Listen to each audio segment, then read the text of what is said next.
वरती पूर्ण ग्राउंड ओला झालेला आहे, पाऊस चालूच आहे आणि पाऊस चालू असताना सुद्धा आम्ही प्रॅक्टिस करतोय, कारण की प्रॅक्टिस जरुरी आहे। पोलीस भरती तुमची तोंडावर आहे आणि पोलीस भरती असल्या कारणानं प्रॅक्टिस हे करावं लागेल।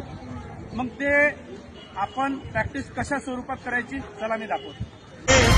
जीतेंगे हर मंजर को, हर मुश्किल को जीतेंगे, जीतेंगे सबकी नजरें, सबके दिल को जीतेंगे। साथ चले तो जीतेंगे, हाथ में हाथ चले तो जीतेंगे,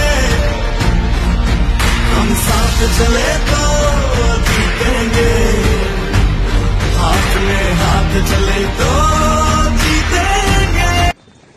विद्यार्थी मित्रांनो, प्रॅक्टिस करू शकता तुम्ही, करण्याची तुमची इच्छा पाहिजे। आणि दुसरी गोष्ट, सध्या हा सकाळचा टाइम आणि वातावरण वरून थोडं पाऊस चालू आहे, या वातावरणामध्ये जर तुम्ही वर्कआउट केलं तेव्हाच भरती होईल, नाहीतर अन्यथा तुम्ही भरती होऊ शकत नाही। म्हणण्याचा तात्पर्य